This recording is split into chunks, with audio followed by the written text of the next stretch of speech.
جو نیریٹو ہے وہ کیسے جیتتا ہے؟ دلائل سے، فیکٹ سے، کنوکشن سے، کانفیڈنس سے.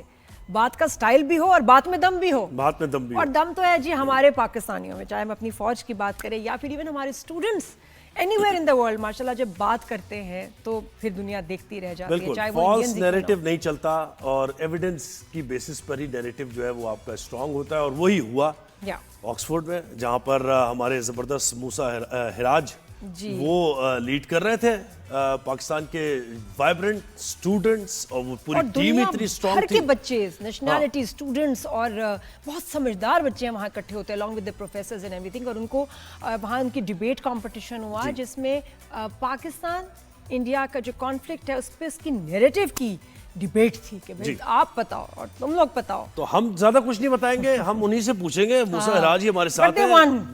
Good morning. 2/3 میجورٹی سے دے ون. ارے کیا بات ہے موسیٰ، جواب کر دیا بھائی. Congratulations Musa, we are so proud of you بچے، ماشاءاللہ. ہمیں اتنی ایکسائٹمنٹ ہو رہی ہے لیکن صحیح بات ہے. کیسے کیا بھائی گیم، کیسے شروع ہوا مقابلہ، اور اس ڈیبیٹ کے بارے میں بتاؤ. سوری ہم تھوڑا سا زیادہ ایکسائٹڈ ہیں تو اس لیے بول رہے ہیں. تم بتاؤ بیٹا کہ کس طرح یہ شروع ہوا، یہ ڈیبیٹ کیا ہے، پورا آنکھوں دیکھا حال. جی سب سے پہلے تھینک یو سو مچ آپ لوگوں نے مجھے اپنے شو پہ انوائٹ کیا. میں آکسفورڈ یونین کا پریزیڈنٹ ہوں اور میں پاکستان سے ہوں، لاہور سے ہوں. اور جب میں پریزیڈنٹ الیکٹ ہوا تھا آکسفورڈ یونین کا تو میں نے دیکھا کہ اسپیشلی جو ویسٹرن کنٹریز ہیں، یو کے، یو ایس وغیرہ، ادھر جو پاکستان کا نیریٹو ہے وہ پاکستان کی جو امیج ہے وہ بہت نیگیٹو تھی. پاکستان کو ٹیررزم، دہشت گردی، ان چیزوں سے ایسوسیٹ کیا جاتا تھا. اور اس کی بہت بڑی وجہ تھی کہ انڈیا اور ان کے جو میڈیا نیریٹوز تھے وہ پاکستان کے خلاف بہت پھیلائے جاتے تھے. تو میں نے سوچا کہ اگر مجھے اللہ تعالیٰ نے موقع دیا، اتنا بڑا اعزاز دیا کہ آکسفورڈ یونین جو دنیا کا سب سے پریسٹیجیس ڈیبیٹنگ سوسائٹی ہے، جو دنیا کی سب سے پریسٹیجیس اسپیکنگ انسٹیٹیوشن ہے، اس کی وہ صدارت ملی ہے، تو وہ میں ایسی چیز کے لیے یوز کروں کہ میرے ملک کی بہتری ہو. اور اس نیت کے ساتھ میں نے یہ ڈیبیٹ آرگنائز کرائی کہ ایز پریزیڈنٹ میں نے ڈیبیٹ آرگنائز کرائی کہ دس ہاؤس بلیوز کہ جو انڈیا کی پاکستان کے ساتھ پالیسی ہے وہ ایک پاپولسٹ، یعنی صرف وہ الیکشنوں کی اسٹریٹجی بنی ہوئی ہے جس کو وہ سیکیورٹی پالیسی کہتے ہیں. تو یہ ڈیبیٹ میں نے آرگنائز کرائی اور میں نے ساتھ ہی ساتھ اس ڈیبیٹ میں خود فیصلہ کیا کہ میں خود اس ڈیبیٹ میں بولوں گا اور میں اس ڈیبیٹ میں پاکستان کی جو سائڈ ہے، جو پاکستان کی ٹیم، ان کو لیڈ کروں گا. بالکل صحیح. تو اس میں دیکھیں جب آپ سچ بول رہے ہوتے ہو تو کوئی ٹیکنیک، کوئی چیز یوز کرنے کی ضرورت نہیں ہے. اللہ تعالیٰ نے بے شک آپ آکسفورڈ میں ہو، پاکستان میں ہو، جہاں بھی اللہ تعالیٰ نے سچ میں ایک ایسی چیز بنائی ہے کہ بے شک اس کے آگے، آپ کے آگے آکسفورڈ کی آڈینس بیٹھی ہو یا لاہور کی آپ کی آڈینس بیٹھی ہو، کوئی بھی آڈینس ہو، وہ ان کو سمجھ آ جاتا ہے کہ سچ کیا ہے. اور سچ اس میں یہ تھا کہ پاکستان نے اس سچویشن میں ہمارے لیے نہ صرف یہ ایک ملٹری، بلکہ جو مئی میں واقع ہوا ہے، جو انڈیا نے اسٹرائک کیا، پاکستان کی نہ صرف یہ ایک ملٹری بلکہ ایک ڈپلومیٹک اور مورل وکٹری بھی تھی، اور ایک میڈیا بھی وکٹری تھی ہماری. کہ سچویشن میں انڈیا نے ایک انسیڈنٹ جو ایک ان کا پہلے گاؤں میں ٹیررسٹ اٹیک ہوا، not a shred of evidence, کوئی ایویڈنس، انہوں نے کوئی ایویڈنس کسی انٹرنیشنل باڈی کو نہیں دیا، کوئی یونائٹڈ نیشنز کو نہیں دیا، کوئی ان کی ڈپلومیٹس نے کال نہیں کیا. ہمارے پرائم منسٹر نے ایک joint inquiry, international inquiry order کی، پر ان لوگوں نے ان چیزوں کو کمپلیٹلی سائڈ پر رکھ کے کمپلیٹلی فالس نیریٹو، کوئی ایویڈنس ہی نہیں تھا نا. جب کوئی ایویڈنس ہی نہیں ہے تو آرگیومنٹ کیا ہے؟ انہوں نے اٹیک کیا اور ان کی وجہ تھی. انہوں نے انکوائری اس لیے نہیں ہوتی کیونکہ انکوائری میں وقت لگتا ہے اور چیزیں سامنے آتی ہیں، اور مودی کے پاس وقت نہیں تھا. اس کے الیکشنز آ رہے تھے، بہار کے اسٹیٹ الیکشنز، اور اس کا جو اصل ریزن تھا وہ کوئی سیکورٹی نہیں تھا، وہ ایک اینٹی مسلم پروپیگنڈا ہے جو اس نے چلایا ہے پچھلے 12-13 سالوں سے، جس کی بنیاد پہ وہ اپنی کرسی پہ بیٹھا ہے. تو وہ جب ایکسپوز کیا تو لوگوں نے دودھ کا دودھ، پانی کا پانی ہو گیا. اور انہوں نے کیا بولا؟ انڈین ٹیم جو تھی وہاں کے جو ڈیبیٹرز تھے، انہوں نے کیا سیم ریٹرک جو ان کا پچھلے 15-20 سال سے، جب ان کا ایک ہی ریٹرک ہے کہ پاکستان ایک دہشت گرد ملک ہے، پاکستان that's a statement، بس اپنی اسٹیٹمنٹ ہے، فیکٹ نہیں ہے، پروف نہیں ہے. اور اس کا میں نے جواب دیا. میں نے ان کو بولا، میں نے کہا مجھے پہلے، میں پاکستان ٹیم کو لیڈ کر رہا تھا اور میں سب سے پہلا اسپیکر تھا. میں نے کہا مجھے پتہ ہے کہ ان کو صرف ایک چیز آتی ہے چلانا کہ پاکستان ایک دہشت گرد ملک ہے.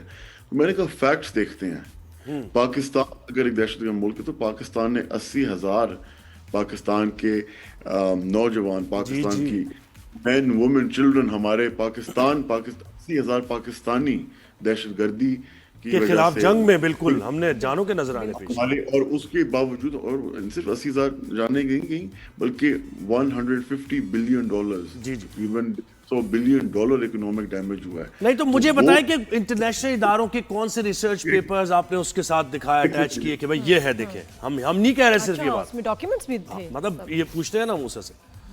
دیکھیں اگر $150 بلین کا آپ کو نقصان ہوا آپ کی کنٹری کو، آپ کی 80,000 جانیں گئی ہیں، تو وہ ملک کیا دہشت گرد ملک ہے؟ کبھی کوئی ملک اپنے آپ کو، اپنا خود ملک میں اتنی آگ لگائے گا صرف اس لیے کہ میرا ہمسایہ جلے؟ یہ تو اس زیادہ بے وقوفی کی بات ہی نہیں.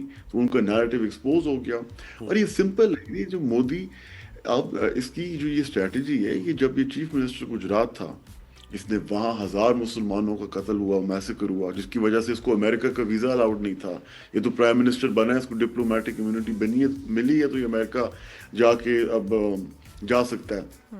تو یہ کی اسٹریٹجی جو ہے، یہ بی جے پی RSS جو ان کی پیچھے تھنکنگ ہے، یہ ان کی نازی پارٹی پہ انسپائرڈ ہے، جو ہٹلر کی. اچھا موسیٰ، ووٹس کا بتائیے کیسے ہوا؟ ڈیبیٹ ہال میں پاکستان ٹیم کو 106 اور بھارت کو صرف 50 ووٹ ملے. تو کون تھے ڈیبیٹ، یعنی پوری دنیا کے اسٹوڈنٹس وہاں پر موجود تھے، وہ سن رہے تھے ڈیبیٹ کو اور پھر انہوں نے جج کیا؟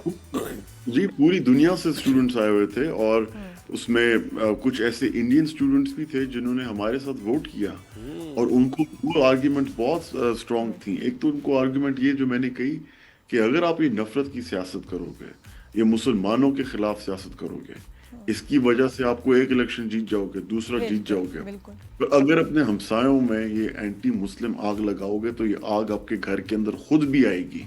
اور آپ کو لگتا ہے کہ انڈین جو وہاں کمیونٹی ہے، جو اسٹوڈنٹس ہیں، دے فیل کہ ان کو ایکسپلائٹ کر رہی ہیں ان کی اپنی گورنمنٹ، ان کے لیڈر مودی کی ایکسٹریمسٹ گورنمنٹ جو ہے، وہ ان سے ان کو نقصان ہو رہا ہے، اور ایسے پاکستان کے ساتھ فرینڈلی ریلیشنز کے بجائے صرف نفرت پھیلا رہے ہیں وہ؟ ان کی اب ٹائم لائن دیکھیں، انہوں نے 2019 میں اسٹرائکس کیے اس کے الیکشن سے پہلے، 2025 کے اسٹرائکس ہوئے کیونکہ 24 کے الیکشن میں اس نے انڈر پرفارم کیا اور اسٹیٹ الیکشنز آ رہے تھے. تو یہ سمپل ہے. یہ آپ کو ان کو مودی کی، دیکھو اس کو اپنی کوتاہیوں، اپنی انکمپیٹنس کے لیے کوئی چیز چاہیے جس کو وہ اس کا بلیم ڈال سکے. اس نے مسلمان کو ڈالا ہوا ہے. انڈیا میں وہ انڈین مسلمز ہیں، اور انڈیا کے باہر وہ پاکستانیز ہیں.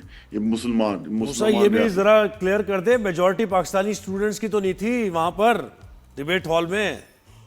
میجورٹی تو آکسفورڈ میں دیکھیں پاکستانی زیادہ انڈینز ہیں، ڈیبیٹ ہال میں بالکل ایسے ہی ہے. اور اس میں 2/3 میجورٹی سے جیتنا، ماشاءاللہ موسیٰ. ہمارے دیکھیں ادھر، دیکھیں ہمارے سب سے زیادہ تالیاں میں بجا رہی ہوتی. ہر کوئی، ہر نیشنلٹی کے لوگ تھے. اور یہ میں نے ایک اور پوائنٹ کیا جس کو ہماری پوری انٹرنیشنل کمیونٹی جو تھی آکسفورڈ میں کافی سمجھا، کہ مودی کو سمجھنے کے لیے دور نہیں دیکھنا، آپ نے صرف نیتن یاہو کو اسرائیل میں دیکھنا ہے. بالکل. اور موسیٰ مجھے لگتا ہے کہ آپ کو واقعی ایک انسپریشنل چینل کچھ اس طرح بنانا چاہیے. بیٹا you are gifted, you speak so well, اور ملک کے لیے جو تمہارا جو پیار، جو لائلٹی اور وہ جو پیشن ہے نا، اٹ از امیزنگ. بالکل. اور دنیا میں پاکستان کی پرسپشن کو بہتر کرنے کے لیے اور ایکچوئل دکھانے کے لیے، یہ ہماری آرمی ہے جو انٹرنیشنل فرنٹ پہ الگ لڑ رہی ہے. We are proud of you بیٹا. بہت شکریہ. شاباش.